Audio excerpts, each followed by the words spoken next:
Hello students, नमस्ते आप सभी का unique C S aspirant YouTube channel पे। जैसा कि आप सभी ने थंबनेल में देखा कि आज इस चैप्टर में हम लोग इंडियन सोलेशन कल्चर जो क्लास 12th रेनबो जो पाठ्य पुस्तक है उसकी जो पहली प्रोज है उसको हम देखने वाले हैं, जिसके लेखक है महात्मा गांधी। तो सबसे पहले आपको याद रखना है कि इंडियन सोलेशन कल्चर का हिंदी क्या होता है, भारतीय सभ्यता और संस्कृति।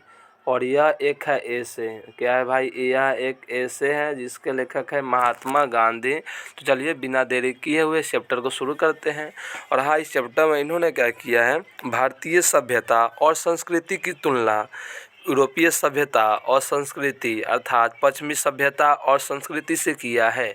इनका यह मानना था कि जो पूर्वी सभ्यता पश्चिमी सभ्यता जो है, यूरोपियन सभ्यता जो है, भारतीय सभ्यता के लिए घातक है। तो चलिए इस चैप्टर को शुरू करते हैं। थोड़ा सा पहले जीवनी को देखेंगे गांधी जी का। तो लिखा हुआ है मोहनदास करमचंद गांधी 1869 to 1948। तो आपको पता है गांधी जी का जो पूरा नाम था वो था मोहनदास करमचंद गांधी। इनका जन्म 1869 में हुआ था। कब हुआ था? 1869 2 अक्टूबर। और मृत्यु हुई थी इनकी 1948 30 जनवरी 1948। फिर लिखा है पॉपुलरली नोन एज बापू और द फादर ऑफ नेशन। यहाँ से क्वेश्चन पूछता है, इनको बापू के नाम से भी जाना जाता है और द फादर ऑफ नेशन राष्ट्रपिता के नाम से भी जाना जाता है। फिर यहाँ से एक प्रश्न बनता है, was more a spiritual leader then a politician. वो क्या क्या थे? उनको बापू के नाम से भी जाना जाता है, फादर ऑफ नेशन के भी नाम से जाना जाता है, and more a spiritual leader then a politician. मतलब वो एक राजनेता से ज़्यादा वो एक धार्मिक नेता थे। इस लाइन को याद रखिएगा, यह लाइन बिहार बोर्ड के द्वारा पूछा गया है। अगला है he successfully used truth and non violence as the chief weapon against the British rule in India and helped India gain independence. He successfully use, उन्होंने सफलतापूर्वक प्रयोग किया किसका? Truth and non violence. Truth and non violence का अर्थ होता है सत्य और अहिंसा। एज द चीफ वेपन, मुख्य हथियार के रूप में। एक क्वेश्चन पूछा गया है कि भारत को आज़ादी दिलाने के लिए अंग्रेज़ों के विरुद्ध उन्होंने किसका प्रयोग किया? तो उन्होंने किसका प्रयोग किया? सत्य और अहिंसा का प्रयोग किया। तो उनको किस किस नाम से जानते हैं? उनको बापू के नाम से जानते हैं, फादर ऑफ नेशन के नाम से जानते हैं, spiritual leader then a politician के नाम से जानते हैं, और एक लास्ट है आपका ट्रूथ एंड नॉन वायलेंस के पुजारी के नाम से जानते हैं। यहाँ से प्रश्न पूछा जाता है बिहार बोर्ड के द्वारा। फिर अगला लाइन है from 1915 to 1948 he completely dominated Indian politics. उन्होंने 1915 से लेकर 1948 तक भारतीय राजनीति में अपना जीवन समर्पित कर दिया। कौन? तो एक क्वेश्चन पूछा गया है, गांधी जी का भारतीय राजनीति में जो काल था कब से कब तक था? तो 1915 से 1948। फिर आगे आते हैं, he died at the hands of A fanatic on 13 जनवरी 1948। उनको एक उग्रवादी के द्वारा मार दिया गया। कब मार दिया गया? 30 जनवरी 1948 को। जो कौन थे? नाथूराम गॉडसे। इनकी मृत्यु दिल्ली में हुई थी जब वे बिरला टेम्पल से प्रेयर करके आ रहे थे, प्रार्थना करके आ रहे थे। यहाँ से प्रश्न पूछा जाता है। फिर इनका एक ऑटोबायोग्राफी है, हिज ऑटोबायोग्राफी। उनका नाम क्या है? My experiment with truth. इसका जो ऑटोबायोग्राफी है उसका नाम है माई एक्सपेरिमेंट विथ ट्रूथ। और यहाँ से क्वेश्चन पूछा जाता है, याद रखिएगा। इस चैप्टर को मैं बारी बारी समझा रहा हूँ और याद रखिएगा कि आने वाले समय में इसका आपको ऑब्जेक्टिव सब्जेक्टिव सब मिलेंगे। और कमेंट करके आप लोग जरा बताना भी है कि कैसा लग रहा है पढ़ाई आपको, ठीक है। चलिए, एंड द न्यूमरस आर्टिकल, तो उनके ऑटोबायोग्राफी का नाम क्या है? My experiment with truth and the numerous articles that he road for young India. और यहाँ से क्वेश्चन पूछा गया है कि महात्मा गांधी ने कौन से पत्रिका के लिए आर्टिकल लिखा? तो वह है यंग इंडिया। तो बहुत सारे प्रश्न बनते हैं, आप सभी को मिलेगा यह प्रश्न। चलिए, and the speech that he delivered on different occasions reveal him not only as original thinker but also a great master of chaste idiomatic English. उन्होंने जितना भी इसमें देखिए, इसका हिंदी नीचे दिया हुआ है, आप इसको ही बोल सकते हैं। लेकिन पवित्र मुहरदार अंग्रेजी के एक महान गुरु के रूप में भी कहने का अर्थ हुआ है, उन्होंने भिन्न भिन्न अवसरों पर लिखा है ना, उन्होंने भिन्न भिन्न अवसरों पर जितने भी स्पीच दिए हैं उन्होंने भिन्न भिन्न अवसरों पर जितने भी भाषण दिए हैं उन्हें केवल एक मूल विचारक के रूप में लेख लिखे प्रकट किया गया है, लेकिन पवित्र मुहावरेदार अंग्रेजी के एक महान गुरु के रूप में भी। तो कहने का अर्थ ये हुआ कि वो एक सिर्फ लेखक भी नहीं थे, मतलब एक भाषण देने वाले भी थे और प्लस में एक वैसे सुधारक थे जो राष्ट्र को सुधारने में अपना योगदान दिए। इनका यह कहना है लाइन से आपको। चलिए मेन लाइन यहाँ से, इन द फ्लोइंग एक्सट्रैक्ट निम्नलिखित जो आपका चैप्टर है, पार्ट है, उसमें इंडियन सोल्यूशन कल्चर जिसको हम पढ़ रहे हैं, Gandhi ji talks about the sound foundation of Indian solution which है successfully withstood with the passage of time. Gandhi ji ने भारतीय सभ्यता की जो नींव है उसका अध्ययन किया है, बताया है, जो सफलतापूर्वक समय बीतते गया और उसका सामना किया और आज भी वही है जो प्राचीन काल में था। गांधी जी का यह कहना है। द वेस्टर्न सोल्यूशन विच है द टेंडेंसी टू प्रीवेज मेटेरियलिटी। जो वेस्टर्न सोल्यूशन है, जो पश्चिमी सभ्यता है, उसमें विशेष करके जो भौतिकता है, जो वस्तु वाले गुणवत्ता वाली वस्तुएं हैं उसको प्रिविलेज करने की क्षमता है।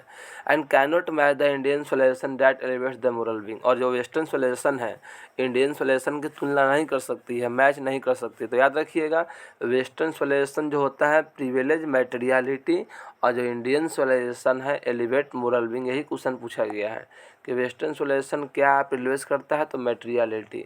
इंडियन सोल्यूशन क्या एलिवेट्स करता है, तो मोरल बीइंग। यहाँ से आपको याद रखना है, या हिंदी दिया हुआ है, आप इसको रोक करके पढ़ सकते हैं और समझ सकते हैं। आइए अब अगला किताब के अंदर चलते हैं। चलिए पहला लाइन है, I believe that the civilisation India has in, यहाँ डिवॉल्व दिया, गलती है, इवॉल्व होगा, EVOLVED, इवॉल्व होगा, ठीक है, गलती दिया हुआ। I believe that in civilisation India has evolve is not to beaten in the world. उनका मानना है कि जो सभ्यता भारत में विकसित हुई है उससे दुनिया में कोई पीट नहीं सकता है, मतलब इस सभ्यता को दुनिया में कोई पीछा नहीं कर सकता। ऐसा इन्होंने क्यों कहा? क्योंकि दुनिया की ऐसी काफ़ी सारी सभ्यता है जो आज नष्ट हो चुकी है, लेकिन भारतीय सभ्यता आज भी वही का वही है। इनका यह कहना है, nothing can equal the seed sown by our ancestor. हमारे पूर्वज जो बीज बो दिए हैं उनकी तुलना कोई नहीं कर सकता है। तो इस लाइन को याद रखिएगा, ये पूछा गया ऑब्जेक्टिव में, nothing can seeds equal the seed sown by our ancestor. और जिस लाइन को जहाँ जहाँ मैं लाइनिंग कर रहा आप उसको किताब में लाइनिंग करते चले, जैसे मैं ऑब्जेक्टिव करवाऊंगा तो आपको समझ में आ जाएगा। तो क्या बोले हैं कि हमारे पूर्वज जो बीज बो दिए हैं उसकी तुलना कोई नहीं कर सकता है, उसकी बराबरी कोई नहीं कर सकता है। फिर है, Rome went Greece share the same fate. Rome चला गया, ग्रीस ने वही भाग्य साझा किया। The might of the Pharaohs was broken, Japan has become westernise. जो फाराहोस है, फाराहोस कौन होते हैं? प्राचीन मिस्र के शासक। जो फाराहोस है उनकी भी ताकत टूट गई और जो जापान है पूरी तरह, लिखा है ना, माइट में होता है शक्ति या ताकत। Might of Pharaohs was broken. जो फाराओस है रूस के मिस्र के जो प्राचीन शासक है उनकी भी शक्ति खत्म हो गई और जापान है पूरी तरीक़ा से वेस्टर्नाइज हो गया। वेस्टर्नाइज मतलब हो गया पश्चिमीकरण हो गया, पश्चिमी देशों की सभ्यता को अपना लिया। Of China nothing can be said. China का तो पूछो ही मत, मतलब चाइना के बारे में कुछ कहा ही नहीं जा सकता है। बट इंडिया इज स्टिल, लेकिन भारत अभी का अभी, सम हाउ और other sound at the foundation. लेकिन भारत का जो न्यू है, भारत अभी का अभी वही पर अडिग है। तो उन्होंने कहा कि भारतीय सभ्यता को कोई भी पीट नहीं सकता है, कोई पीछा नहीं कर सकता है। क्यों? क्योंकि दुनिया की जो सभ्यता है वो पूरी पश्चिमी सभ्यता को अपना चुके। जैसे में जो रोम हो गया, रोम चला गया, ग्रीस ने वही भाग्य साझा किया। जो फराओस थे मिस्र के जो शासक थे उनका भी ताकत खत्म हो गया। जापान है जो पूरी तरह वेस्टर्नाइज हो गया, चाइना है जो पूरी तरह वेस्टर्नाइज हो गया। तो ये सारे देश जो वेस्टर्नाइज हो चुके हैं, ये सारे देश जो मेटेरियलिटी को प्रिविलेज दे रहे हैं, इनका यह कहना है कि इन सभी देशों की तुलना में इंडिया आज भी अपनी सभ्यता को अपना कर रखा है और इंडिया जो प्राचीन काल में था वो इंडिया आज भी वही है और उसी स्थान पे है, इनका यह मानना था। और इसकी नींव आज भी मजबूत है। नींव मजबूत होने का अर्थ हुआ कि प्राचीन काल में भारत जिस तरह मोरल बीइंग अर्थात नैतिक गुणों का उजागर करता था, था, उसी प्रकार से भारत आज भी नैतिक गुणों को उजागर कर रहा है, ऐसा कहना है हमारे गांधी जी का इस पंक्ति के अनुसार। आइए अगला प्रश्न यहाँ से बनता है, बहुत important. The people of Europe learn their lessons from the writing of men of Greece और Rome which exist no longer in the former glory. जो यूरोप के लोग थे अपना जो लेसन्स थे, पाठ थे, किससे सीखते थे? वो ग्रीस के लोगों से और जो रोम के लोगों से उनसे सीखते थे, जो अभी मौजूद नहीं है। ठीक है, जो अभी मौजूद नहीं है। इस लाइन को याद रखिएगा कि जो पीपल ऑफ यूरोप है वो किस किस से अपना लेखक सीखते थे राइटिंग स्किल? एक तो ग्रीस से सीखते थे और दूसरा कौन थे? दूसरा आपका थे रोम। तो याद रखिएगा people of Europe learn their lessons from Greece and Rome, याद रखिएगा, which no exist longer in the former glory.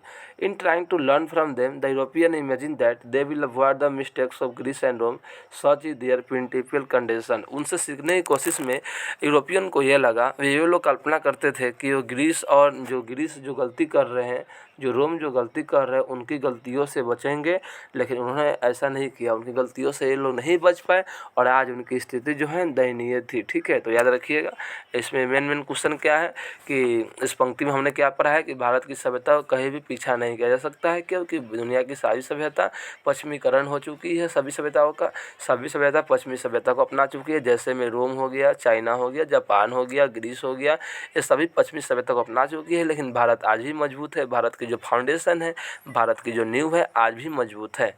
और जो पीपल थे कहाँ के? यूरोप के। वो कहाँ से अपना लेख सीखते थे? वो फ्रॉम ग्रीस के लोगों से और रोम के लोगों से, लेकिन वो अधिक दिन तक मौजूद नहीं रहा। फिर उनका अगला पंक्ति में यह कहना है, क्या कहना है कि जो यूरोपियन थे उनको ऐसा लगता था कि ग्रीस और रोम के जो लोग गलती कर रहे हैं उस गलती से हम बच जाएंगे, लेकिन ऐसा भी नहीं हुआ। चलिए तो हम दूसरा में देखते हैं, आपको यह बिल्कुल समझ में आ रहा होगा, आप ज़रूर बताएंगे। ठीक है, चलिए दूसरा है, in the midst of this, इन सब के बीच में, इंडिया रिमेन्स इमूवेबल। देखिए इस लाइन को लिख लीजिए कॉपी में, यहाँ से क्वेश्चन पूछता है, ऑब्जेक्टिव आएगा तो आपको समझ में आएगा। In the midst of this of all this India remains immovable and that is her glory. इन सब के बीच में भी भारत जो है अचल रहता है। अचल रहने का अर्थ हुआ कि भारत अडिग है, भारत उसी पर डटा हुआ है, न तो पीछे हुआ न तो आगे बढ़ा है। कहने का अर्थ हुआ कि भारत जिस तरह पहले भी सभ्यता को पालन कर रहा था, आज भी अपनी सभ्यता को बनाए रखा है, और यही उसकी शान है, यही उसकी गरिमा है और यही उसकी महिमा है। It is a charge against India. India के खिलाफ यह आरोप है that her people are uncivilised, कि यहाँ के जो लोग हैं असभ्य है, इग्नोरेंट अज्ञानी है, एंड स्टॉलिड अडीग है, हट्टे कट्टे हैं। That it is not possible to indulge them to adopt any changes, और उनमें कोई किसी प्रकार का बदलाव नहीं किया जा सकता है। लोगों का ऐसा मानना था कि जो भारत के लोग हैं वो असभ्य है, भारत के जो लोग हैं हठी है, भारत के जो लोग हैं अज्ञानी है और उनको बदला नहीं जा सकता है, ऐसा लोग सोचते थे, लेकिन बिल्कुल गलत बात है। It is a charge really against our merit, it is a charge really against our merit. और यह जो ये हमारी योग्यता के विरुद्ध वो क्या किया गया था, हमारी योग्यता के विरुद्ध एक आरोप है। चार्ज का हिंदी क्या होता है? आरोप है कि नहीं? भारत के लोग असभ्य हैं? नहीं, भारत के लोग तो सभ्य हैं। भारत के लोग अज्ञानी हैं? जी नहीं, भारत के लोग तो ज्ञानी हैं। तो ये मतलब झूठा आरोप लगा दिया गया था हम लोग के ऊपर कि भारत के लोग अनसिविलाइज्ड है, इग्नोरेंट है, स्टॉलिड है, ऐसा भारत को नीचे दिखाने के लिए। चलिए, what we have tested founded and the true on the anvil of experience. हमने अनुभव के आधार पर जो कुछ भी पाया है, वी डियर नोट चेंज, हम लोग उसे बदलने की हिम्मत नहीं है। मतलब उनका कहना है कि we have tested and found true on the anvil of experience, हम लोगों ने अनुभव के आधार पर जो कुछ भी पाया है, हम लोगों ने अनुभव के आधार पर जो कुछ भी पाया है, वी डियर नोट चेंज, हम लोगों को उसमें बदलने की हिम्मत नहीं है। मैनी ट्रस्ट होगा, सॉरी माफ़ कीजिएगा, यहाँ लिखा हुआ है many trust their device of an India and see remains study. Many trust their advice of an India, बहुत लोग इंडिया विश्वास करते हैं, एंड सी रिमेन्स स्टडी, और आज भी इंडिया वही का वही है। दिस इज़ हर ब्यूटी, यह उसकी सुंदरता है। It is the sheet anchor of our hope of, यह हमारी आशा का चादर है। मतलब लोग कहने का अर्थ है इंडिया आज भी वही, और यही हमारी आशा की चादर है कि हम लोग ने जो भी अपने अनुभव के साथ साझा किया है, हम लोग उसको, इतना भी हिम्मत हम लोग में नहीं है कि उसको हम चेंज कर सकते हैं। आइए तीसरा पॉइंट, तीसरा पॉइंट है सिविलाइजेशन होता क्या है। Civilisation is that mode of conduct which point us to man the path of duty. सभ्यता आचरण का वह तरीका है जो मनुष्य को कर्तव्य का मार्ग बताता है। आप हिंदी में भी देख सकते हैं, अच्छा से यहाँ हिंदी भी दिया हुआ है। सभ्यता क्या है? सभ्यता आचरण का वह तरीका है जो किसी मनुष्य को दिखाता है कि आपका कर्तव्य क्या है, आप किसी काम को कैसे करेंगे। Performance of duty and observance of morality are convertible terms. ऐसा 2 लाइन यहाँ लिखा हो गया है। पॉलिटिशियन क्या है? ये आदमी को पाथ ऑफ ड्यूटी मतलब कर्तव्य करना सिखाता है। परफॉर्मेंस ऑफ ड्यूटी कर्तव्य का पालन एंड ऑब्जर्वेंस ऑफ मोरालिटी और कन्वर्सिएबल टर्म। कर्तव्य का जो पालन है और जो नैतिकता का पालन है, एक परिवर्तनीय शब्द है, मतलब इसमें परिवर्तन होते रहता है। To observe morality is to attain mastery over our minds और आवर पेंशन। नैतिकता का पालन करना हमारे मन और हमारे जुनून पर महारत हासिल करना है। मतलब कहने का अर्थ हुआ, यदि हम नैतिकता को ग्रहण कर लेते हैं तो हम अपने मस्तिष्क, अपने विचार सही पर हम विजयी प्राप्त कर लेते हैं। और यदि हम ऐसा नहीं करते हैं तो मेरा मस्तिष्क हमारे कंट्रोल में नहीं होता है, हमारी जो बॉडी होती है, लैंग्वेज होती है, हमारे कंट्रोल में नहीं होती है। ऐसा करते हुए हम so doing we ourselves, ऐसा करते हुए हम खुद को जानते हैं। मतलब यदि हम नैतिकता का पालन कर रहे हैं तो ऐसा मालूम चलता है कि हमारी सोच क्या है, हम किस तरफ अग्रसर हैं, गलत सोच की ओर अग्रसर है या खराब सोच की ओर अग्रसर हैं या अच्छे सोच की ओर अग्रसर हैं। The Gujarati equivalent for civilisation means good conduct. Gujarati में सिविलाइजेशन का अर्थ क्या होता है? अच्छे आचरण। तो याद रखिएगा, इंपॉर्टेंट है। गुजराती में सिविलाइजेशन का अर्थ होता है गुड कंडक्ट या अच्छे आचरण। चौथा पॉइंट है, If this definition be correct, then India, as so many writers have shown, has nothing to learn from anybody else, and this is as should be. यदि यह परिभाषा सही है तो भारत जैसा कि कोई कई लेखकों ने दिखाया है, किसी और से सीखने के लिए कुछ नहीं, और यह वैसा ही होना चाहिए जैसा होना चाहिए था। मतलब इसमें यह दिया गया है कि अगर यह सभ्यता सही, अगर यह आपका जो परिभाषा है सही है तो भारत जैसा कि मतलब यह बहुत सारे लेखकों ने यह दिखाया है कि हमारे पास सीखने के लिए कुछ भी नहीं है किसी से भी। चलिए, तो इम्पोर्टेंट लाइन आपका 5 नंबर है, बहुत इंपॉर्टेंट है, यहाँ से बार बार प्रश्न पूछे जाते हैं 5 नंबर से, ठीक है। वी नोटिस डैट, हम लोग नोटिस करते हैं, देखते हैं कि माइंड इज रेस्टलेस बर्ड, दिमाग उड़ते हुए चिड़िया है। Because the more it gets, sorry, ठीक, एक मिनट, हाँ, the more it gets the more it wants and still remains. Gandhi ji क्या बोलते हैं कि माइंड एक उड़ते हुई चिड़िया है। क्योंकि द मोर इट गेन्स, यह जितना अधिक पाता है, the more it wants, the more it, यह कॉमा दीजिए, द मोर इट वांट्स, उतना ही अधिक चाहता है, एंड स्टिल रिमेन्स अनसेटिस्फाइड, और यह असंतुष्ट रहता है। इसलिए गांधी जी क्या बोलते हैं कि दिमाग एक उड़ती हुई चिड़िया है। तो गांधी जी क्यों बोलते हैं दिमाग उड़ती चिड़िया है? तो Gandhi ji, according to Gandhi ji, mind is a restless bird because the more it gets and more it wants and still remains unsatisfied. और एक और क्वेश्चन पूछता है कि हमारे दिमाग को उड़ती हुई चिड़िया क्या बनाता है? तो हमारी अनगिनत सोचें, हमारी अनगिनत चाह, तो इसको इंग्लिश में बोलेंगे the indefinite multiplicity of human wants makes the mind restless. The more we indulge in our passions, लिखा हुआ है, the more we indulge in our passions, the more unbridled they become। मतलब कहने का अर्थ हुआ, जितना अधिक हम अपने पैशंस में, जुनून में लिप्त होते हैं, उलझते जाते हैं, the more unbridled they become, हम उतना ही बेलगाम हो जाते हैं। बेलगाम करने का अर्थ हुआ कि हमारी जो बागडोर होती है, हमारी जो कंट्रोल होती है, हमारे मस्तिष्क के हाथ में नहीं रहती है, बिल्कुल बाहर चले जाती है। इसलिए हमें जितना चाहिए उतना ही रहना चाहिए और अधिक हमें नहीं सोचना चाहिए। हमें कम में ही संतुष्ट, जितना है उतना ही में ही संतुष्ट रहना चाहिए, ऐसा गांधी जी का कहना है। यदि हम ऐसा नहीं करते हैं तो अपने हम जुनून में लिप्त हो जाते हैं और हमारी जो मानसिकता होती है, हमारी जो कंट्रोलिंग पावर होती है बॉडी का, वो हम खो देते हैं। फिर है our ancestors therefore set a limit to our indulgences. इसलिए हमारे जो पूर्वज थे वो क्या किए, हमारी जो सोच है, हमारी जो चाहत है, उस पर एक लिमिट लगा दिए, सीमित कर दिए उसको। दे saw that happiness was a largely mental condition. उनका यह मानना था कि खुशी काफ़ी हद तक मानसिक स्थिति को ठीक कर सकती है। यदि आप खुश है तो आपका मानसिक स्थिति सही रहेगा। और यदि खुश है तो इसका अर्थ ये भी बोले थे, यदि खुश है तो इसका अर्थ ये ना हुआ कि आप धनिक हैं, यदि आप गरीब है तो इसका अर्थ ये नहीं हुआ कि यदि आप उदास है तो इसका अर्थ ये नहीं हुआ कि आप गरीब हैं।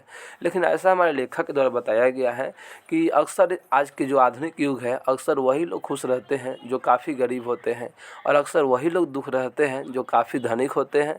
ऐसा हम अगले टॉपिक में पैराग्राफ में पढ़ेंगे। आइए आगे देखते हैं।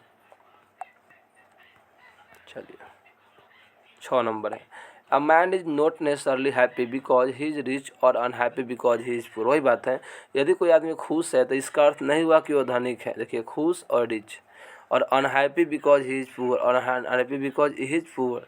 और इसका अर्थ अगर कहने का अर्थ हुआ a man is not necessary happy because he is rich, यदि कोई व्यक्ति खुश है इसका अर्थ ये नहीं हुआ कि वह धनिक है, और यदि वह अनहैप्पी है मतलब नाराज, इसका अर्थ ये नहीं हुआ कि वो गरीब है।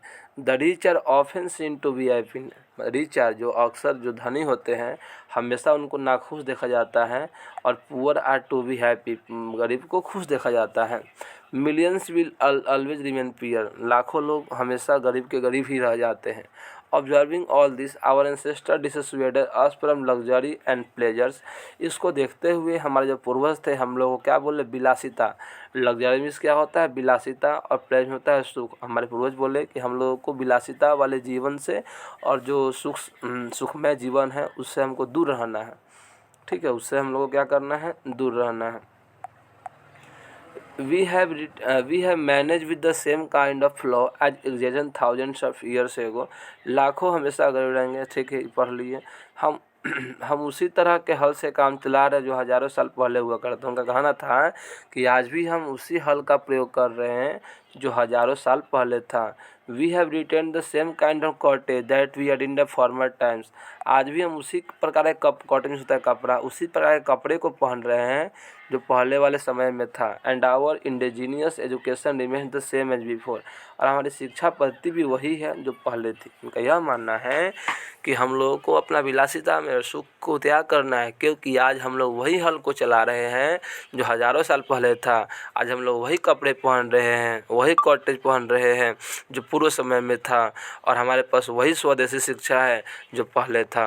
We had no system of life corroding competition, we had no system of life corroding competition, कहने का अर्थ हुआ हमारे पास जीवन को बचाने के लिए भी कोडिंग में संचारक होता है। हम we had no system of life corroding competition, जिस प्रकार से आज प्रतियोगिता के दौर में लोग अपना जीवन को संचालित कर रहे हैं, बर्बाद कर रहे हैं, प्राचीन काल में वी हैड नो सिस्टम, ऐसा कोई तंत्र नहीं था प्रतियोगिता का जिससे हमारा जीवन बर्बाद हो रहा है। आज के समय में जीवन बर्बाद ही हो रहा है ना, बच्चे कंपटीशन ज़्यादा बढ़ते जा रहे हैं। Each followed his own occupation on trade and charge a regular wage, प्रत्येक व्यक्ति ने क्या किया, अपने पेशा किया, व्यापार किया और चार्ज रेगुलर वेज, प्रत्येक व्यक्ति उनको कार्य के अनुसार क्या वेतन मिला। It was not that we did not know how to invent, इनका इसका अर्थ नहीं हुआ कि हम लोग को पता नहीं था कि मशीन का आविष्कार कैसे करते हैं। मतलब ये बोल रहे हैं कि अगर हम पुराने चीज़ को अपनाए रखें, इसका अर्थ ये नहीं हुआ कि हम लोग को पता नहीं है कि मशीन का आविष्कार कैसे करते हैं। But our forefathers knew that, forefathers means क्या होता है, पूर्वज, एंसेस्टर मीन्स भी क्या होता है, पूर्वज। But our forefathers knew that if we set our hearts after such things we would become slave and lose our moral value, लेकिन पूर्वज का ऐसा मानना था, वो जानते थे कि यदि हम सच में ऐसा वस्तु बनाए जो मशीन पर चलती है तो पक्का है कि हम गुलाम बन जाएंगे और हम नैतिक गुणों को भूल जाएंगे, खो देंगे। They therefore after due deliberation decided that we should only do what we could with our hands and pads, इसलिए after due deliberation deliberation means क्या होता है, सूझबूझ, इसलिए सूझबूझ के बाद उन्होंने यह डिसाइड किया कि वी शुड डू ओनली, हम लोग को वही सिर्फ करना चाहिए, do what we could with our hands and feet, जो हम अपने हाथ और पैरों से कर सकते हैं। और उनका यह मानना था कि यदि हम हाथ और पैरों से काम करते हैं तो हम दो चीज़ रहेंगे, एक तो स्वस्थ रहेंगे, दूसरा खुश रहेंगे, आगे लिखा भी हुआ है। They saw that our real happiness and health consisted in a proper use of hands and feet, उनका यह मानना था कि हमारी जो हैप्पीनेस है और हमें हेल्थ है तब बरकरार रहेगी जब हम हाथ और पैर का प्रयोग करेंगे। तो कैसा लग रहा है आप लोग को चैप्टर ज़रूर बताइएगा। ठीक है बच्चे, अभी आगे हम बढ़ते हैं। चलिए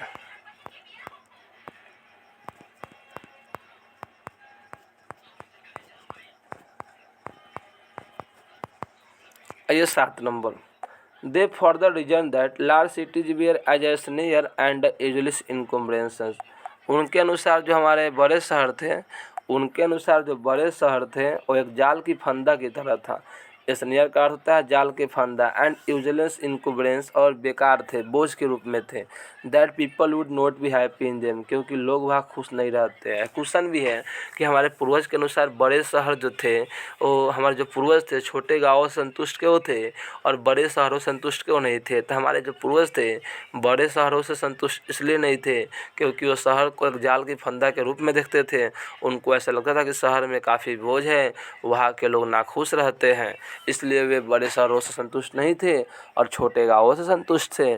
क्योंकि गाँव में ऐसा नहीं होता है, भीड़ भाड़ नहीं होता है, गाँव के लोग शांतिमय जीवन व्यतीत करते हैं, सुखमय जीवन व्यतीत करते हैं, ऐसा मानना था। ठीक है, चलिए फिर आगे हम देखते हैं।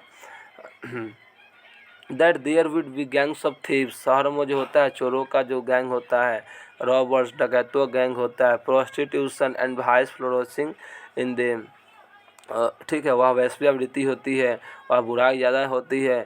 और जो फिर लिखा हुआ है and they the poor man would be robbed by rich man, और जो गरीब लोग होते हैं और बड़े बड़े लोगों के द्वारा क्या दबा दिए जाते हैं। They were therefore satisfied with small village, इसलिए वे छोटे गाँवों से संतुष्ट थे। क्वेश्चन बन गया कि हमारे जो पूर्वज थे, why did our ancestors not satisfied with large cities, our ancestors do not satisfied with large cities because they knew that large cities is like a snare and that is useless incumbrances. Large cities is full of robbers, gangs of thieves, gangs of robbers and vice policing are present in the large cities. Okay, so they were satisfied with a small village but not satisfied with large cities because in cities cities is full of pollution but village is not full of pollution. In village we not see any type of crowd, but in city we see always type of crowd on the road or the the city people live in a single room with very high density, but in the village area the people lived independently and followed their agriculture occupation. They do not cheat one another and the poor people will not be robbed by the rich people. मतलब कहने का अर्थ हुआ वही सब जो समझा दिया इंग्लिश में। ठीक है,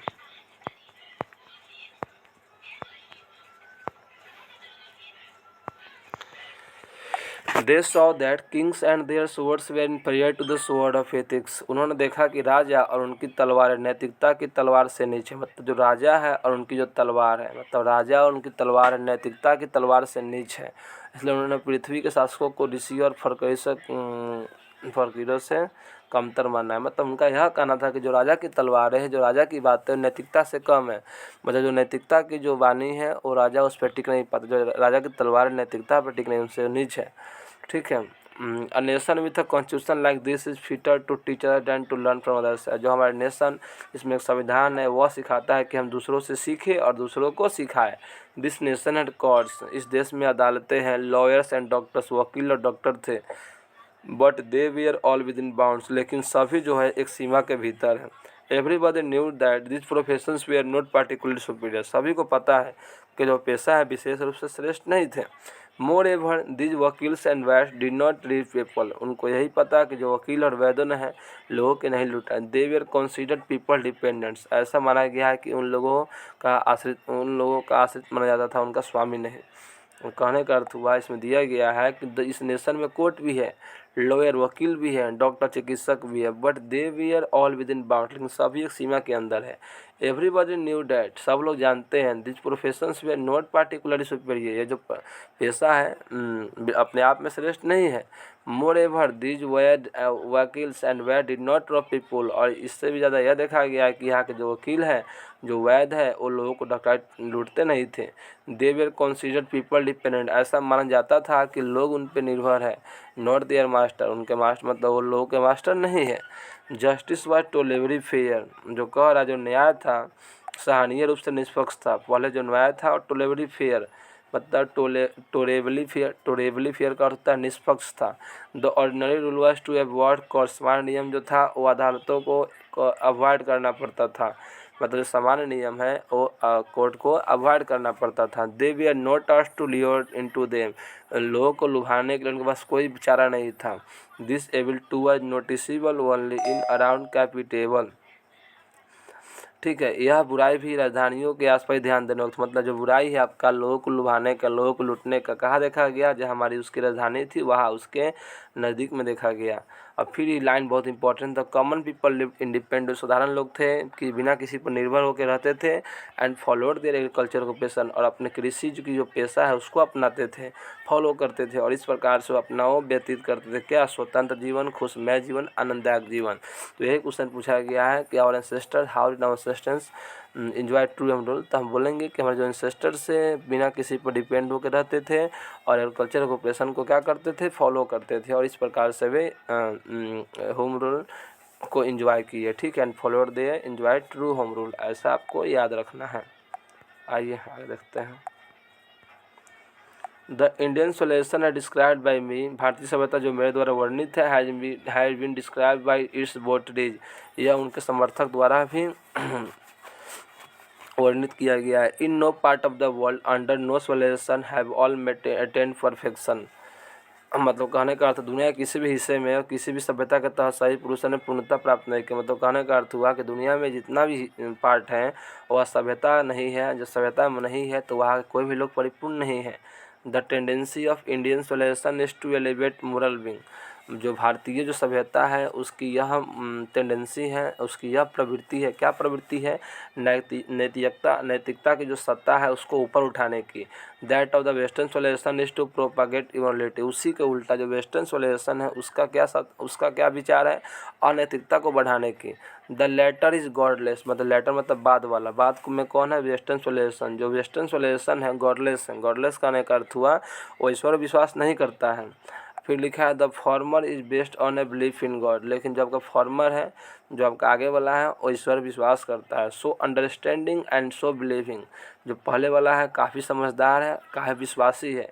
it behaves as every lover of India to cling to the old solution even a child cling to the mother Buddhist, ऐसा माना गया कि जिस प्रकार से एक जो बच्चा होता है अपनी माँ के स्तनों से चिपका होता है, उसी प्रकार से हमारे यहाँ के प्रत्येक लोग जो भारत से प्यार करते हैं आज भी भारतीय सभ्यता चिपक कर है, ऐसा मानना है। तो उनका कहना है कि जो भारतीय इसमें क्या किया गया है, खास करके भारतीय सभ्यता और संस्कृति की तुलना किया गया है पश्चिमी सभ्यता और संस्कृति से, और ऐसा बोला गया है कि भारतीय सभ्यता और संस्कृति है, इसके गुण क्या है? इसके गुण यही है कि यह नैतिकता की सत्ता को ऊपर उठाता है, और जो पश्चिमी सभ्यता है उसके गुण क्या है? अनैतिकता की सत्ता को ऊपर उठाता है। और जो आपका भारतीय सभ्यता है ये ईश्वर की पूजा करता है, ये धार्मिक चीज़ों पर विश्वास करता है, जबकि जो आपका पश्चिमी सभ्यता है ये ईश्वर की पूजा नहीं करता है, ये धार्मिक चीज़ों पर विश्वास नहीं करता है, यह भौतिकता या वस्तुवाद की पूजा करता है। ठीक है, चलिए आते हैं 10 नंबर में।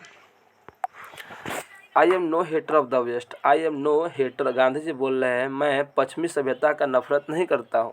I am thankful to the west for many a thing I have learn from western literature, पश्चिमी साहित्य से मैंने जो कुछ भी सीखा है उसके लिए मैं उसको धन्यवाद देता हूँ। मतलब इनका कहना है कि मैं पश्चिमी सभ्यता का बुराई नहीं कर रहा हूँ, उनको गाली नहीं दे रहा हूँ, बल्कि मैं उनको धन्यवाद देना चाहता हूँ कि मैंने पश्चिमी सभ्यता से जो कुछ भी सीखा है, ठीक है, उसके लिए।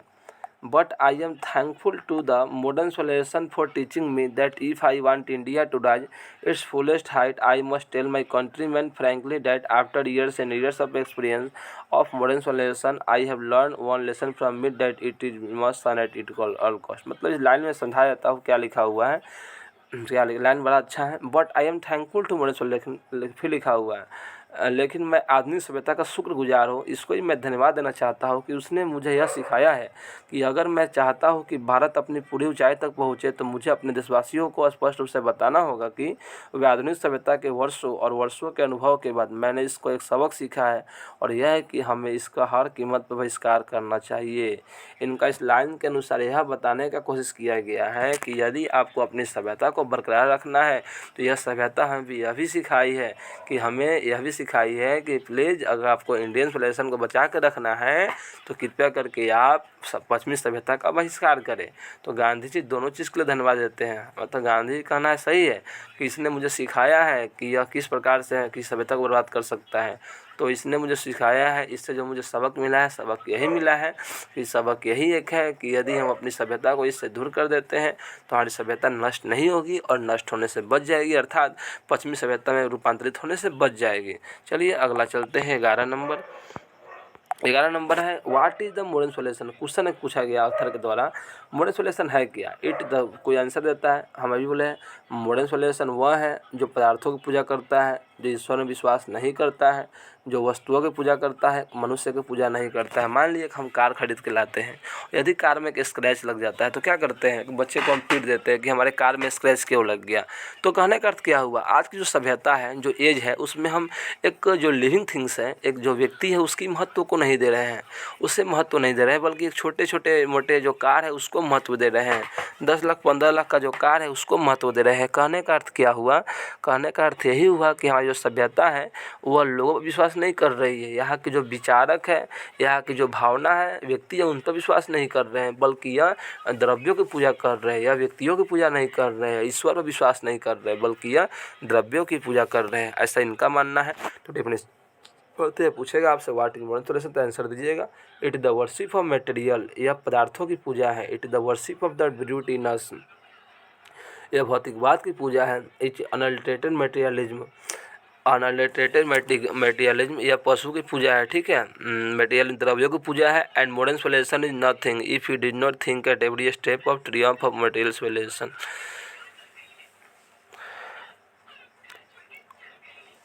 मतलब फिर लिखा हुआ है कि आधुनिक सभ्यता कुछ भी नहीं है अगर यह द्रव्यों के बारे में नहीं सोचती है। तो यदि द्रव्यों के बारे में नहीं सोचे, यदि द्रव्य नहीं, द्रव्य की पूजा नहीं, तो आधुनिक सभ्यता नहीं। यदि द्रव्य की पूजा है तो आधुनिक सभ्यता है, और आधुनिक सभ्यता को ही बोलते हैं वेस्टर्न सिविलाइजेशन या यूरोपियन सिविलाइजेशन। आइए 12 number, it is perhaps unnecessary if not useless to waive the merits of this civilization. It is likely that waste it is perhaps unnecessary, दो सभ्यता के गुण की तुलना यदि बेकार नहीं, अनावश्यक, मतलब कह रहा है इनकी तुलना करना बेकार नहीं है, अनावश्यक है। It is likely that waste has involved a civilization suited to its climates and surroundings. ये संभावना है कि पश्चिम ने अपनी जलवायु और परिवेश के अनुकूल सभ्यता विकसित की है, और इसी तरह हमारे आसपास परिस्थितियों के अनुकूल सभ्यता, और दोनों अपने क्षेत्रों में अच्छे हैं। मतलब इनका कहना है कि दोनों अपने अपने स्थान पे सही है। मतलब दो सिविलाइजेशन का जो मेरिट है, दोनों सभ्यता का जो मेरिट है, गुण है, वो दोनों अपने अपने स्थान पे सही है, क्योंकि पश्चिमी सभ्यता ने अपने क्लाइमेट के अनुसार, अपने पर्यावरण के अनुसार अपनी सभ्यता को ढाल लिया है। सिमिलरली उसी प्रकार से वी हैव ए सिविलाइजेशन, हम लोग की भी सभ्यता है सुटेड टू आवर कंडीशन, जो हमारी परिवेश के अनुसार ढल चुका है। And both are good in their own respective spheres, जो अपने अपने रूप में सब अपने अपने स्थान पर सभी सही है। ये 13 number, the distinguishing characteristic of modern civilisation is an indefinite multiplicity of human wants. आधुनिक सभ्यता की विशेष विशेषता यह है कि यह मानव आवश्यकताओं की अनिश्चितता बहुलता है। मतलब मानव जो है अनिश्चित मात्रा में सोच लेते हैं, और यही कारण है कि हमारे दिमाग जो है एक उड़ती हुई चिड़िया का रूप ले लेती है। ठीक है, चलिए, the characteristic of ancient civilisation is an, देखिए एक कैरेक्टरिस्टिक किसका है, मॉडर्न सिविलाइजेशन है, क्या है, इंडेफिनिट मल्टीप्लिसिटी, अधिक अनिश्चित सोच। आप पढ़ेंगे characteristic of ancient civilisation, the characteristic of ancient civilisation is an imperative restriction of one and the restricted regulating of this one. जिस प्रकार से हमारी आधुनिक सभ्यता हमारी अनगिनत चाहत को, अनिश्चित चाहत को बढ़ाती है, उसी प्रकार से हमारी एंशिएंट सिविलाइजेशन का एक यह गुण है कि हमारी जो चाहत है, हमारी जो वांट्स है, उस पर रिस्ट्रिक्शन लगाती है, बंधन लगाती है।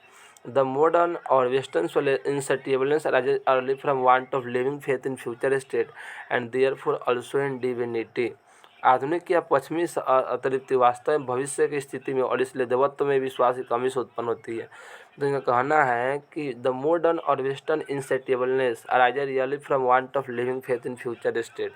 इनका कहना है कि हमारी जो मॉडर्न सिविलाइजेशन है या पश्चिमी सभ्यता है, इसलिए विकसित होती है क्योंकि हम ईश्वर पर विश्वास ना करके किसी वस्तु पर विश्वास कर लेते हैं। देयरफॉर आल्सो इन डिविनिटी, और हम लोग के पास विश्वास कमी आ जाती है।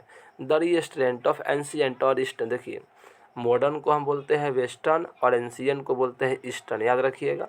द रेस्टोरेंट ऑफ एंशिएंट और eastern civilisation rises from a belief, जिस प्रकार से हमने पढ़ा कि जो मॉडर्न सिविलाइजेशन और वेस्टर्न सिविलाइजेशन क्यों उत्पन्न हो रहा है, क्योंकि हम ईश्वर की पूजा नहीं करते हैं, उन पर विश्वास नहीं करते हैं। उसी प्रकार से हमारा जो प्राचीन सभ्यता है यह विकसित इसलिए हो रहा है फ्रॉम ए बिलीफ, बिकॉज हम विश्वास करते हैं, और फिर इन स्पाइट ऑफ आवर, अपने आप पर, इन अ फ्यूचर स्टेट, भविष्य में आने वाली बातों पर, an existence of divine power, और शक्तियों पर हम विश्वास करते हैं, धार्मिक शक्तियों पर भी विश्वास करते हैं, इसलिए हमारी सभ्यता एंशिएंट है। 14 number, some of the immediate and brilliant results of modern inventions are too maddening. कुछ ऐसे भी मॉडर्न इन्वेंशंस हुए हैं जो कहीं पागलपन है, कहीं पागलपंती की तरह हैं, देखा वो जो हमको बहुत परेशान किए हैं। टू रेसिस्ट, उनको बंद करना बहुत आवश्यक है। But I have no manner of doubt that the viceroy of man lies in the resistance.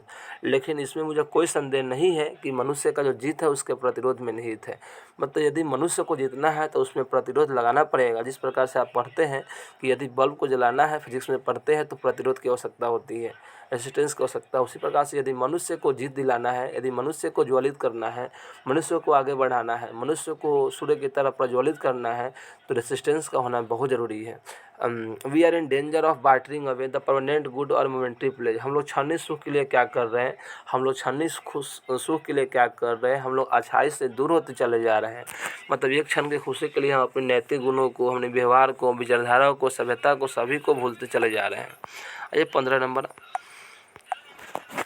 Just as in the west they have made wonderful discoveries in this things material. West में ऐसा देखा गया है, पश्चिम में ऐसा देखा गया है कि उन लोगों ने ऐसी ऐसी खोजें कर दी हैं उन अद्भुत वस्तुओं की जो काफ़ी उच्च गुणवत्ता वाली है। Similarly Hinduism has made still more marvellous discovery in things of religion of the spirit of the soul.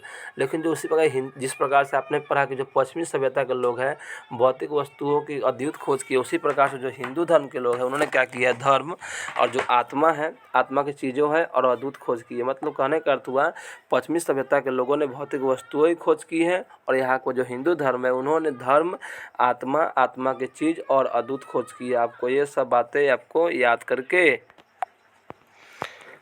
समझ लेना। 16 नंबर, आप इसको आराम स्लो स्लो करके देख सकते हैं। But we have no eye for this great and fine discoveries. देखिए लोग सोच पश्चिमी सभ्यता की चीज़ों को तो देख रहे हैं, लेकिन जो हिंदू ने जो धर्म, अपने विचार, जो शक्तियों का खोज किया है, उसके पास लोगों को आंखें नहीं है देखने के लिए, लेकिन महान और बेहतरीन जो खोज है उसको देखने के लिए हमारे पास कोई नज़र नहीं है। We are dazzled by the material progress that western science has made. पश्चिमी विज्ञान ने जो भौतिक प्रगति की है उसमें हम चकित है, उसी में हम रह रहे हैं, उसी की दुनिया में जी रहे हैं। I am not in mode of that progress. मुझे उस प्रगति का मतलब आई मतलब महात्मा गांधी बोल रहे हैं, मुझे उस प्रगति का मोह नहीं है, लालच नहीं है। इनफैक्ट असल में, वास्तव में, it almost seems as though God his wisdom has prevented India from progressing all this lines. वास्तव में ऐसा लगता है कि ईश्वर ने अपनी बुद्धि में भारत को उस दिशा में आगे बढ़ने से रोक दिया है। ऐसा नहीं कहना है कि ऐसा लग रहा है कि ईश्वर ने क्या किया है, भारत के लोगों की बुद्धि को छीन लिया है और उस दिशा में आगे बढ़ने से रोक दिया है, ताकि वो भौतिकवाद के हमले का विरोध करने के अपने विशेष मिशन को पूरा कर सके। मतलब कहने का अर्थ हुआ यहाँ के जो लोग हैं अपनी सभ्यता को इसलिए बना कर रखे हैं क्योंकि लग रहा है कि ईश्वर ने इनको एक शक्ति प्रदान कर दी है ताकि वे अपनी सभ्यता को बचा कर रख सके। ठीक है। 17 number, after all there is nothing in Hinduism that has kept it alive till now. मतलब आखिर हिंदू धर्म में कुछ ऐसा है जिसने इसे अब तक जिंदा रखा है। मतलब कहना है हिंदू धर्म में कुछ तो ऐसा है जो प्राचीन काल से लेकर आधुनिक काल में भी हिंदू धर्म सबसे महान धर्म के रूप में उभर के आया और एक धार्मिक चीज़ के रूप में हिंदू को याद किया जाता है सर्वप्रथम। तो हिंदू धर्म में कुछ तो है जो आज भी हमारी सभ्यता इसकी जीवित है। It has witnessed the fall of Babylonian, Syrian, Persian, Egyptian civilization. सभी सभ्यता जैसे जो बेबीलियन की सभ्यता है, सीरिया की सभ्यता है, पर्शिया की सभ्यता है, ये सभी तो फॉल गिर गए, लेकिन हमारा जो हिंदुज़्म है आज भी वही का वही है और यह भी उसका एक एग्जाम्पल है। Cast a look around you. अपने चारों ओर एक नज़र डालें। Where is Rome and where is Greece. Rome कहाँ है और ग्रीस कहाँ है। Can you find today anywhere in Italy of जीवन। क्या जीवन का संबंध इटली से है, तो क्या इटली में जो जीवन है उससे आप खोज सकते हैं, प्राचीन रोम को ढूंढ सकते हैं, क्योंकि रोम इटली था। मतलब देखिए, मतलब कहने का अर्थ हुआ है आज हमारी जो सभ्यता है आज भी वही है, लेकिन पर्शियन, बेबीलोन, रोम, ग्रीस, इटली सभी की सभ्यता नष्ट हो चुकी है, ऐसा इनका कहना है। गो टू ग्रीस जाओ। Where is the world. अब पूछता है वर्ल्ड का प्रथम अटारी सभ्यता, एटली सोलेशन, विश्व का फेमस 80 सिविलाइजेशन कहाँ पे है? तो ग्रीस है। ग्रीस जाओ, विश्व प्रसिद्ध 80 सभ्यता कहाँ है? फिर भारत आकर सब देन कमिंग टू इंडिया, फिर भारत आकर let one go through the most ancient records and then look around you, फिर भारत आओ and the most ancient records, और अपने जो प्राचीन जो रिकॉर्ड है, बातें हैं, उसको देखो, and then look around you and you would be constant to say yes I see here ancient India still living. यदि आप दुनिया के सही देशों में जाते हो और यदि उनकी तुलना करके फिर आप भारत में आते हो, तो यदि भारत में प्राचीन रिकॉर्ड को देखते हो और आज की अगर आधुनिक युग से उसको मिला रहे हो, तो आपको यह पता चलेगा आज भी हमारी प्राचीन सभ्यता जीवित है। कहाँ पे? भारत में। ये 19 number, true there were dung heaps to here and there but there are rich treasures buried under them. सच बात है कि हमारे यहाँ हुआ कूड़ा करकट इधर उधर फेंका हुआ है, परंतु उसके नीचे बहुत सारे धन छिपा हुआ है, ऐसा कहना है महात्मा गांधी का। अब इसे मतलब कहने का अर्थ हुआ, यहाँ के लोग देखने में बहुत गरीब लगते हैं, हमारा देश देखने में बहुत ही थोड़ा सा कचरा लगता है इधर उधर देखने में, यहाँ वहाँ लोग ऐसे गरीब होते हैं, मेल न्यूट्रिशन की कमी होता है, सब मतलब अजीब थोड़ा दिखाते हैं, लेकिन वो गलत बात है। जो दिखता है होता है नहीं, मतलब दिखने में तो है कूड़ा करकट की तरह, लेकिन आज भी इसके अंदर जो धन है, जो इच्छा शक्ति, वो किसी देश की सभ्यता में नहीं है। और इस and the reason why it has survived is that in which Hinduism set before it was not development along material but spiritual lines. और इसके जीवित रहने का कारण यह है कि हिंदू धर्म ने जिस लक्ष्य को अपने सामने रखा है वह भौतिक विकास नहीं बल्कि आध्यात्मिक आधार पर था। तो कहने का अर्थ हुआ कि पश्चिमी सभ्यता ने किस विकास को वर्णन अपना कर रखा? मटेरियलिज्म, मतलब भौतिक विचार। लेकिन आज भी हमारी जो सभ्यता आज भी वही का वही है, क्योंकि हिंदू धर्म ने भौतिक विकास पर जोर नहीं दिया बल्कि उन्होंने आध्यात्मिक विकास पर जोर दिया। आपको इस बात को क्या करना है बच्चे? याद करके रखना है। Our civilisation, our culture, our swaraj depend upon multiplying not upon multiplying word. हमारी जो सभ्यता है, हमारी जो संस्कृति है, हमारा स्वराज है, हमारी इच्छाओं जो बढ़ रहा है उस पर डिपेंड नहीं करता, लिखा है ना, हमारी बढ़ने वाली इच्छा पर डिपेंड नहीं करता है, but upon restricting want self denial, बल्कि जो उस पर डिपेंड कर किस पर डिपेंड करता है? इच्छाओं को सीमित करने वाले अधिकार पर डिपेंड करता है, हमारी आत्म निराकर पर डिपेंड करता है। मतलब हमारी जो सभ्यता है वो बढ़ने वाली इच्छा पर डिपेंड नहीं करता है, बढ़ने वाली इच्छा पर डिपेंड नहीं करता है, बल्कि यह डिपेंड किस पर करता है? हमारी जो इच्छा है जिस पर रोक लगाया गया उस पर डिपेंड करता है। आइए 21 number, European civilisation is no doubt suited for the Europeans but it will mean ruin for India. निस्संदेह हम कह सकते हैं कि जो यूरोपीय सभ्यता है यूरोपीय के लिए ही बना है, लेकिन यह भी हम कह सकते हैं यह इंडिया के लिए बर्बादी है। क्वेश्चन पूछा याद रखिएगा, it will mean ruin for India, यह इंडिया के लिए अगर हम इसकी नकल करने का प्रयास करते हैं तो हम बर्बाद होंगे। ठीक है, इनका यह कहना है, लिखा ना, if we Indians were to copy it, यदि हम इनको नकल करने का प्रयास करते हैं तो it will mean ruin for India, या इंडिया के लिए बर्बादी होगी। This is not to say that we may not adopt and assimilate whatever may be good and capable of assimilation by us. कहने का अर्थ, इसका मतलब यह नहीं है कि हम जो कुछ भी अच्छा और आत्मसात करने में सक्षम है उसे हम स्वीकार हो और आत्मसात नहीं कर सकते, क्योंकि इसका मतलब यह भी नहीं है कि यूरोपीय लोगों को भी इसमें शामिल होने वाली बुराई में अलग नहीं होना पड़ेगा। मतलब कहने का अर्थ यह, जिस तरह हमको अगर हमको इससे हानि है तो यूरोपियन लोगों को भी हानि होगा। यदि हमारी बर्बादी हो रही है तो यूरोपियन लोगों का ही बर्बादी होगा। इसका अर्थ नहीं हुआ कि हमारी बर्बादी होगी और वे लोग उस बर्बादी से बाहर निकल जाएंगे या बच जाएंगे, ऐसा सोचना बिल्कुल गलत होगा। आइए आगे चलते हैं।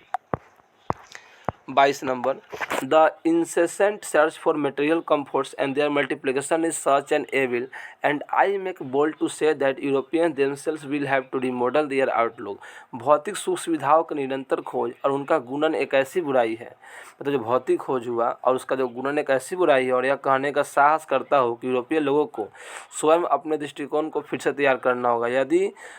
यदि if they are not perish under the weight of the comforts they are becoming slaves. और जिस दृष्टिकोण से उन्होंने भौतिक पदार्थों की खोज किया है और उन सुख सुविधाओं के बोझ से निश्चय नष्ट नहीं होंगे, और जिनसे वो क्या बन रहे हैं? जिनसे वे गुलाम बन रहे हैं। ठीक है, ऐसा उनका मानना है कि जो भौतिक खोज किए है आज उससे वो गुलाम बन रहे हैं और वो नष्ट नहीं होंगे, बल्कि और धीरे धीरे वो गुलाम बनते जा रहे हैं। हो सकता है कि मेरा पढ़ना गलत होगा, मैं जानता हूँ कि भारत के लिए सोने के उनके पीछे दौड़ना निश्चित मौत है। अगर हम भारत के लोग उसके पीछे दौड़ते हैं तो उसका एक ही मकसद है कि भारत के लोगों का मौत। तो उनका कहना है, क्या कहना है, देखिए, let us engrave on our heart the motto of western philosopher तो आइए हम अपने दिलों पर एक पश्चिमी दार्शनिक के आदर्श वाक्य को उकरें। मतलब पश्चिमी, देखिए वेस्टर्न फिलोसफर का वाक्य है, लेकिन आज वेस्टर्न इसको अपना नहीं रहा है, इंडिया अपना रहा है। Plane living in high thinking. Western एक फिलोसफर थे, कोई थे पश्चिमी सभ्यता के दार्शनिक, उनका यह कहना था कि सादा जीवन जियो और उचित विचार। Today it is certain that the millions cannot have high living, and with the few who profess to the thinking for the masses run the risk in a vain search after the high living maxim। मतलब उनका कहना था कि हमको हमेशा सादा जीवन जीना चाहिए, उच्च विचार रखना चाहिए। आज यह निश्चित है कि लाखों लोगों के पास उच्च जीवन नहीं हो सकता, लेकिन कुछ लोग हैं जिनके पास उच्च विचार है। मतलब लाख लोगों के पास उच्च जीवन तो नहीं है, लेकिन उच्च विचार है। लेकिन आज की दुनिया में क्या है, उच्च जीवन तो है लेकिन उच्च विचार नहीं है, ऐसा इन। आइए 23 नंबर देखते हैं। Solution in the real. सभ्यता का अर्थ क्या होता है, पढ़े की path of duty. Solution in the real sense of term consist not in the multiplication but in the deliberate and voluntary restriction of one. सभ्यता का अर्थ होता है कि सभ्यता का जो वास्तविक अर्थ होता है, हमारी इच्छा जो है उस पर रोक लगाना, हमारे स्वैच्छिक प्रतिबंध है उसमें शामिल करना। This alone increases and promotes contentment. यह अकेले संतोष, वास्तविक खुशी और सेवा की क्षमता को बढ़ाता है और बढ़ावा देता है। Solution in the real sense of term is contentment, real happiness and capacity for service. आइए 24 नंबर जो लास्ट है देख लेते हैं। A certain degree of physical harmony and comfort is necessary, but above a certain level it becomes a hindrance। यदि एक निश्चित सीमा तक यदि हम भौतिक सुखों को ग्रहण करते तो सही है, लेकिन यदि उसके थोड़ा सा ऊपर जाते हैं तो हमारे लिए क्या बन जाता है, मदद करने के बजाय हमारे लिए यह एक बोझ बन जाता है। Therefore, the ideal of creating an unlimited number of wants and satisfying them cease to be delusion and desire। इसलिए जो हमारी असीमित जो चाहते होती है, जिसको हम अधिक से अधिक सोचने लगते हैं, हमारे लिए वो जाल की फंदा की तरह बन जाता है। The satisfaction of one's physical needs, even the intellectual needs of one's narrow self must meet at a certain point a dead stop। ठीक है, शारीरिक और बौद्धिक कामुकताएं बदलने से पहले किसी की शारीरिक जरूरतों की संतुष्टि, यहाँ तक कि अपने संकीर्ण आत्मा की बौद्धिक जरूरतों को भी एक निश्चित बिंदु को एक मृत पड़ाव मिलना चाहिए। मतलब कहने का अर्थ, वो हर एक चीज़ का एक अंत होता है, तो आप जो भी सोच रहे हैं उसका एक अंतिम बिंदु तक सोचिए, उससे ऊपर सोचने की कोशिश नहीं कीजिए। एक सोचिए लेकिन उसको बंद कर दीजिए, उसके बाद से सोचना। बिकॉज जो हम जन्म लिए तो हमारा ही मरना निश्चित है, तो हर एक आपकी जो चाहत है उसकी भी एक अंत है। लेकिन यहाँ उल्टा होता है, लोग अपनी चाहत को मात नहीं देते बल्कि और उसको बढ़ाते ही चले जाते हैं, ऐसा कहना है गांधी जी का। तो आपका यह चैप्टर हो गया ख़त्म, और अगले चैप्टर में इसका हम ऑब्जेक्टिव देखेंगे।